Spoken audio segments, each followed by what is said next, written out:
ఈరోజు ముందుగా రామాపురం, సోమిదేవుపల్లె గ్రామాలు, శ్రీ సిద్ధి భైరవేశ్వర ఆలయం గురించి తెలుసుకుందాం. ప్రకాశం జిల్లా రాచర్ల మండలంలోని గుడిమెట్ల పంచాయతీ గ్రామం రామాపురం. రామాలయం లేని ఊరు, విద్యాలయం లేని గ్రామం రాణించవని లోకోక్తి. ఈ గ్రామంలో ఉన్న పురాతన రామాలయం వల్లనే ఈ ఊరికి రామాపురం అని పేరొచ్చిందని ప్రత్యేకంగా చెప్పనక్కర్లేదు. అయితే ఈ రామాపురం పేరు బయటకు రావడానికి ముఖ్య కారణం ఇక్కడికి సమీపంలో ఉన్న శ్రీ సిద్ధి భైరవేశ్వరాలయం. దీనికి సమీపంలోనే సోమిదేవుపల్లె రైల్వే స్టేషన్ ఉంది. సోమిదేవుపల్లె, గుడిమెట్ల గ్రామ నామాలు కూడా దైవ సంబంధమైనవిగానే ఉన్నాయి. ఇవి మార్కాపురం పట్టణానికి 60 కిలోమీటర్ల దూరంలోనూ, గిద్దలూరు పట్టణానికి 16 కిలోమీటర్ల దూరంలోనూ ఉన్నాయి. ఈ రెండు గ్రామాలు మండల కేంద్రం రాచర్లకు 9 కిలోమీటర్ల దూరంలో ఉన్నాయి. ఈ గ్రామాలకు 1 కిలోమీటర్ దూరంలో ఈశాన్యంగా ఉన్న కొండపై వెలసిన పురాతనమైన శివాలయమే శ్రీ సిద్ధి భైరవేశ్వరాలయం. విశాలమైన మెట్లెక్కి ఆలయంపైకి వెళ్తుంటే కైలాస పర్వతం చేరుకుంటున్నట్లు అనుభూతి కలుగుతుంది. పచ్చని కొండల మధ్య నుండి జాలువారే సెలయేరు ఒక అందమైన జలపాతమై సుందర దృశ్యాన్ని మన ముందుంచుతుంది. ఈలోగా గుడి ముందు కోనేరు తలతల మెరుస్తూ కనిపిస్తుంది. పాద ప్రక్షాళన చేసుకొని పైకెక్కుతుంటే ధ్వజస్తంభం, విఘ్నేశ్వరుడు, పార్వతీ అమ్మవారు, వీరభద్రుడు దర్శనమిస్తారు.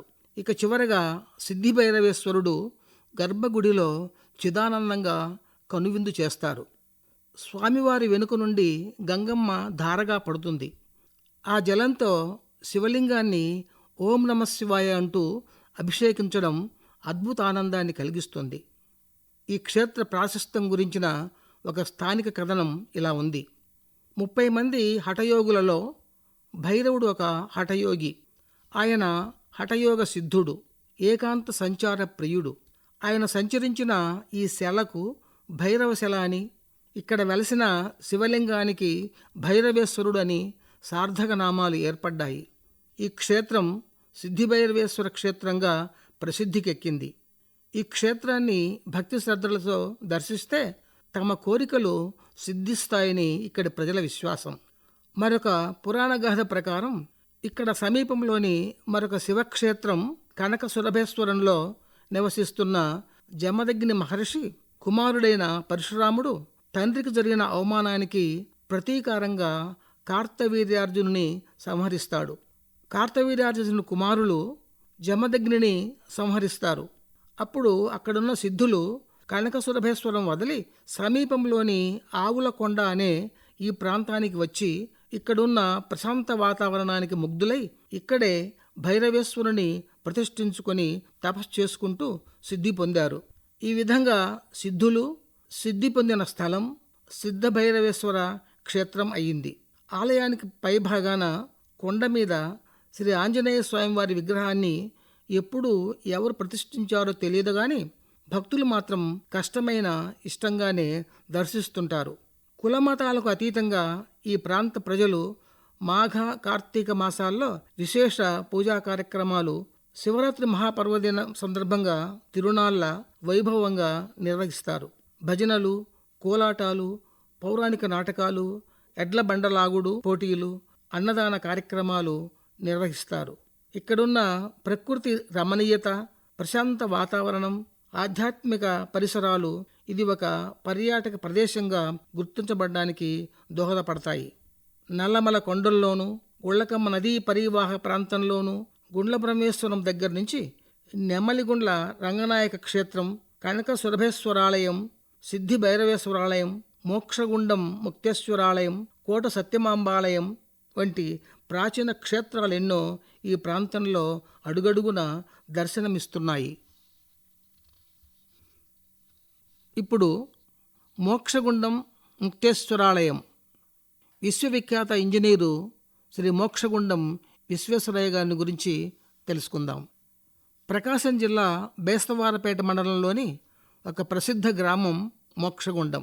ఇది బేస్తవారపేటకు 12 కిలోమీటర్లు, గిద్దలూరు పట్టణానికి 30 కిలోమీటర్లు, మార్కాపురం డివిజన్ కేంద్రానికి 47 కిలోమీటర్ల దూరంలో ఉంది.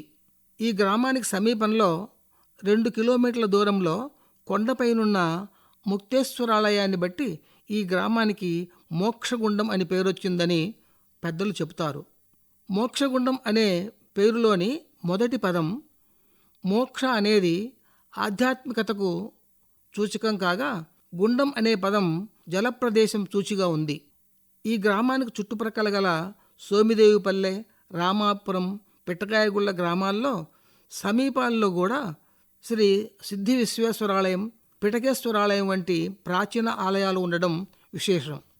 ఇక్కడున్న ముక్తేశ్వర క్షేత్రానికి ఒక పురాణ గాథ ఉంది.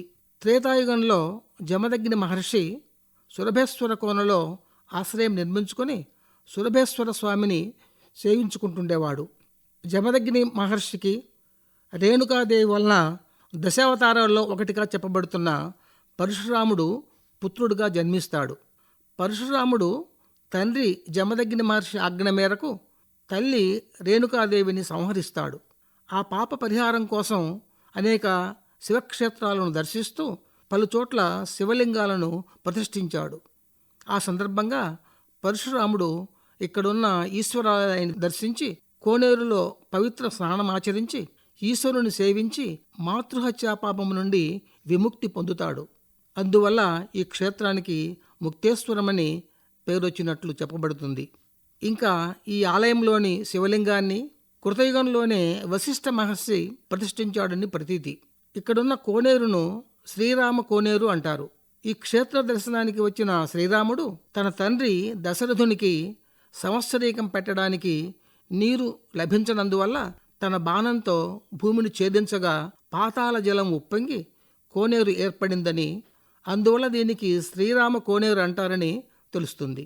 ఈ కోనేరులో పవిత్ర స్నానం ఆచరించి ఇక్కడి ముక్తేశ్వర స్వామిని భక్తి శ్రద్ధలతో పూజిస్తే తప్పక మోక్షం ప్రాప్తిస్తుందని భక్తుల విశ్వాసం. ఇక్కడున్న అమ్మవారిని భ్రమరాంబగా కొలుస్తారు. ప్రతి సంవత్సరం మాఘమాసంలో ముక్తేశ్వర స్వామివారి జాతర నిర్వహిస్తారు. చుట్టుపక్కల గ్రామాల ప్రజలు విశేషంగా పాల్గొంటారు. మోక్షగుండం గ్రామంలో లభించిన ఒక శిలాశాసనంపై బ్రహ్మ కైలాస శివానందాశ్రమం మోక్షగుండం వారి ధర్మం అని రాయబడి ఉన్నందున ఇక్కడ పూర్వం శివానంద లహరి ఆశ్రమం ఉన్నట్లు తెలుస్తుంది. ఈ గ్రామంలో యోగి వేమన విగ్రహాన్ని ప్రతిష్ఠించారు. ఇక్కడ ప్రతి సంవత్సరం మార్చి 25వ తేదీన వేమన జయంతి వేడుకలు నిర్వహించి వేమన పద్య పఠనం చేయడం విశేషం. మోక్షగుండ గ్రామం పంచాంగకర్తలైన జ్యోతిష్శాస్త్ర పండితులకు నిలయం కావడం కూడా అరుదైన విషయమే. ఈ గ్రామవాసి సెయింట్ సంస్థ అధినేత, పద్మశ్రీ అవార్డు గ్రహీత బివి మోహన్ రెడ్డి గారు ఈ గ్రామాన్ని స్మార్ట్ విలేజ్గా తీర్చిదిద్దడానికి దత్తత తీసుకోవడం అభినందనీయం. ఆధునిక యుగంలో మోక్షగుండం పేరు ప్రసిద్ధి కావడానికి మరొక ముఖ్య కారణం ప్రపంచ ప్రఖ్యాత ఇంజనీరు మోక్షగుండం విశ్వేశ్వరయ్య గారి పూర్వీకులు ఈ గ్రామానికి చెందినవారు కావడం. సుమారు 300 సంవత్సరాల క్రితం అప్పటి దేశీయ పరిస్థితుల కారణంగా వీరి పూర్వీకులు మోక్షగుండం నుండి అప్పటి మైసూరు రాష్ట్రంలోని కోలారు ప్రాంతానికి వలస వెళ్లారు. చిక్కబళ్ళపూర్ తాలూకా ముద్దైనహల్లి గ్రామంలో 1860 సెప్టెంబర్ 15వ తేదీన ఒక మధ్యతరగతి బ్రాహ్మణ కుటుంబంలో విశ్వేశ్వరయ్య గారు జన్మించారు. తండ్రి శ్రీనివాస శాస్త్రి ఉపాధ్యాయుడు, తల్లి వెంకటలక్ష్మమ్మ గృహిణి. 12 సంవత్సరాల వయస్సులో తండ్రిని కోల్పోయిన విశ్వేశ్వరయ్య చదువుల్లో రాణించి 1881లో బెంగళూరు సెంట్రల్ కాలేజీ నుండి బిఏ పట్టాను, పూణేలోని ఇంజనీరింగ్ కాలేజీ నుండి సివిల్ ఇంజనీరింగ్ పట్టాను పొందారు. అసిస్టెంట్ ఇంజనీర్గా ఉద్యోగాన్ని ప్రారంభించి సుప్రసిద్ధమైన మైసూరులోని కృష్ణరాయసాగర్ డ్యాముకు, హైదరాబాద్ వరద సంరక్షణ వ్యవస్థకు చీఫ్ ఇంజనీర్గా పనిచేశారు. 1912 నుండి 7 సంవత్సరాల పాటు మైసూర్ దివాన్గా కూడా పనిచేశారు. ఎన్నో విశిష్ట గౌరవాలను పొందారు. 1915లో బ్రిటిష్ ప్రభుత్వంలో Knight Commander of the Order of the Indian Empire గాను, 1955లో భారత ప్రభుత్వం చేత భారత రత్నగాను పురస్కారాలు పొందారు. మోక్షగుండం విశ్వేశ్వరయ్య గారి జయంతిని ప్రతి సంవత్సరం సెప్టెంబర్ 15వ తేదీన జాతీయ ఇంజనీర్స్ డేగా జరుపుకోవడం మనకెంతో గర్వకారణం. ఈ విధంగా ముక్తేశ్వర క్షేత్రం వల్ల మోక్షగుండం గ్రామానికి, మోక్షగుండం ఇంటి పేరుగా చేసుకున్న ప్రసిద్ధ ఇంజనీరు విశ్వేశ్వరయ్య గారి వల్ల మన ప్రాంతానికి పేరు రావడం ఆనందదాయకం. ఇక ఈరోజు చివరగా బేస్తవారపేట, గొట్టమిండ్లు గ్రామాలు శ్రీ కోట సత్యమాంబాదేవి ఆలయం గురించి చూద్దాం. ప్రకాశం జిల్లాలో కంభం, బేస్తవారపేటలు కేవలము 4 కిలోమీటర్ల దూరంలో ఉండే 2 మండల కేంద్రాలు. బేస్తవారపేట సమీపంలోనే సోమవారపేట కూడా ఉంది. అందువల్ల ఈ గ్రామాల పేర్లు వారాల పేర్ల మీద వచ్చినట్టు తెలుస్తోంది. గతంలో ఇక్కడ సంతలు జరిగేవని, సోమవారం సంత జరగడం వల్ల సోమవారపేట అని, బేస్తవారం అంటే గురువారం సంత జరగడం వల్ల బేస్తవారపేట అని పేర్లు వచ్చాయని చెప్తారు. సంతలు పోయినా పేర్లు మాత్రం నిలిచిపోయాయి. బేస్తవారపేటను బెస్తవారిపేట అని కూడా అంటుంటారు. ఇది మార్కాపురం డివిజన్ కేంద్రానికి 33 కిలోమీటర్ల దూరంలోను, గిద్దలూరు అసెంబ్లీ నియోజకవర్గం కేంద్రానికి 32 కిలోమీటర్ల దూరంలోనూ ఉంది. ఇక గొట్టమిండ్లు అనేది బేస్తవారపేట సమీపంలోనే ఉండే చిన్న గ్రామం. బహుశా ఇది మొదట కొట్టం ఇండ్లు అయి ఉండవచ్చు. కొట్టం అంటే పశువుల కోసం చొప్పా, బోద వంటి వాటితో పైకప్పు వేసే ఇల్లు. ఈ గొట్టమిండ్లు గ్రామం పక్కనే బేస్తవారపేట, కంభం మధ్యలో ఉన్న పురాతన ఆలయమే శ్రీ సత్యమాంబ దేవాలయం. పూర్వం ఇక్కడ కోట ఉండేదని, ఆ కోటకు రక్షణ దేవతగా సత్యమాంబ అమ్మవారిని ప్రతిష్ఠించడం జరిగిందని, అందువల్ల ఈ ఆలయానికి సత్యమాంబ దేవాలయం అనే పేరొచ్చిందని అనుసృతంగా చెప్పబడుతుంది. కోట శిథిలమైపోయింది కానీ సత్యమాంబ నిత్యమై నిలిచి ఉంది. ఈ సత్యమాంబ ఆలయాన్ని చాళుక్య రాజైన మొదటి పులకేశి నిర్మించినట్లు చారిత్రక ఆధారాలు ఉన్నాయి. చాళుక్య శాసనాల్లో ఈయనను గురించి సత్యాశ్రమ, సత్య నివాసం అని పేర్కొనబడి ఉండడం కూడా దీన్ని ధృవపరుస్తుంది. క్రీస్తకం 569, 598 సంవత్సరాల మధ్య ఈ ప్రాంతాన్ని పాలించినట్లు శాసనాల ద్వారా తెలుస్తుంది. అప్పటి రాజులు యుద్ధానికి వెళ్ళేటప్పుడు సత్యమాంబ అమ్మవారి చెంత ఆయుధ పూజ జరిపించడం ఆచారంగా ఉండేదట. ముస్లింల పాలనలో అమ్మవారి ఆలయానికి అపచారం తలపెట్టినప్పుడు నవాబుకు అమ్మవారు కలలో కనిపించి హెచ్చరించిందట.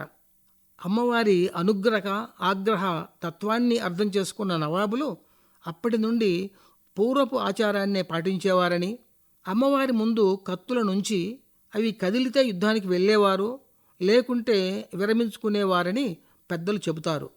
ఇప్పటికీ ఈ సత్యమ్మ తల్లికి కులమతాలకు అతీతంగా ముస్లిం సోదరులతో సహా అందరూ కలిసి పూజలు, ఉత్సవాలు నిర్వహిస్తున్నారు. సత్యవంతమైన, శక్తివంతమైన దేవతగా ఈ అమ్మవారిని చుట్టుప్రక్కల గ్రామస్తులే కాక దూర ప్రాంతాల వారు కూడా వచ్చి మొక్కులు తీర్చుకుంటుంటారు. అతి పురాతనమైన ఈ సత్యమాంబ ఆలయాన్ని ఎప్పటికప్పుడు ఎవరో ఒకరు పునరుద్ధరిస్తూనే ఉన్నారు. పూర్వం పిచ్చమ్మ, హనుమక్క అనేవారు అమ్మవారిని సేవించేవారని, ఆ తర్వాత ఆరకుల వంశస్థులు కశ్చేటి ఓబయ్య, వారి తర్వాత వారి కుమారుడు భోజయ్య ఆలయాన్ని అభివృద్ధి పరుస్తూ పూజా కార్యక్రమాలు నిర్వహించారని, ప్రస్తుతము తాను వారి వారసునిగా కొనసాగుతున్నానని కశ్చేటి రమణస్వామి తెలిపారు. ఇంకా కడప ఆదిభట్ల నారాయణదాసు గారు కొన్నేళ్ల క్రితం ఒక మండల కాలం పూజలు నిర్వహించి అమ్మవారి వద్ద త్రిశూలాన్ని ప్రతిష్ఠించారని, దేవాలయ ప్రతిష్టను పెంచడానికి కృషి చేశారని కూడా తెలిపారు. ఈ ఆలయం 75 సెంట్ల స్థలంలో నిర్మించబడి ఇంకా 7 ఎకరాల స్థలాన్ని కలిగి ఉన్నట్లు తెలుస్తోంది. ఇక్కడ శివాలయం, గణపతి ఆలయం, సుబ్రహ్మణ్య స్వామి ఆలయం, అయ్యప్ప స్వామి ఆలయం, వావరు ఆలయం, నవగ్రహాల మండపం నిర్మించారు. ఇంకా శీతల యంత్రం, అశ్విని దేవతలు, అమ్మవారి పాదాలు ప్రతిష్ఠింపబడినాయి. అశ్విని దేవతలను పూజించడం వల్ల సర్వరోగ నివారణ జరుగుతుంది. ఇక్కడ ప్రతిష్ఠింపబడిన శీతల యంత్రం లాంటిదే కంబం చెరువు కట్ట మీద కూడా ప్రతిష్ఠింపబడి ఉండడం విశేషం. ఇది రక్షణ యంత్రం. ఆలయం చుట్టూ కందకం ఉండడము మరో విశేషం. ఇది కోట నిర్మాణంలో భాగమని తెలుస్తోంది. ఆదివారం నాడు భక్తులు ఎక్కువగా వస్తారు. కుంకుమ బండ్లు కట్టి పొట్టేళ్లను బలి ఇచ్చి మొక్కులు తీర్చుకుంటారు. సంక్రాంతి, మహాశివరాత్రి, ఉగాది వంటి పండుగ దినాల్లోనూ, దసరా నవరాత్రుల్లోనూ ఉత్సవాలు వైభవంగా జరుపుతారు. ఆరోగ్యానికి, సంతానానికి సంబంధించిన సమస్యలను, సత్యమైన కోరికలను తీర్చే దేవతగా సత్యమాంబ తల్లిపై ఇక్కడ ప్రజల ప్రగాఢ విశ్వాసం. ముఖ్యంగా మహిళా భక్తులు కుంకుమ, గాజులు, నిమ్మకాయలతో పూజలు చేయిస్తారు. బెస్తవారపేటలో ఇంకా పురాతనమైన శ్రీ అంబా మల్లేశ్వరాలయము, శ్రీ చౌడేశ్వరీదేవి ఆలయము, పట్టాభి రామస్వామి ఆలయం వెలసి ఉండగా, నూతనంగా ఆంజనేయ స్వామి ఆలయం, షిర్డీ సాయిబాబా ఆలయం నిర్మించినట్టు తెలుస్తోంది. గుళ్ళకమ్మ నదీ పరివాహ ప్రాంతంలో పూర్వమేగాక ఇప్పటికీ ప్రజల్లో భక్తిభావం ఎక్కువగా ఉందని చెప్పడానికి ఇక్కడ వెలస్తున్న దేవాలయాలే నిదర్శనాలుగా నిలుస్తున్నాయి.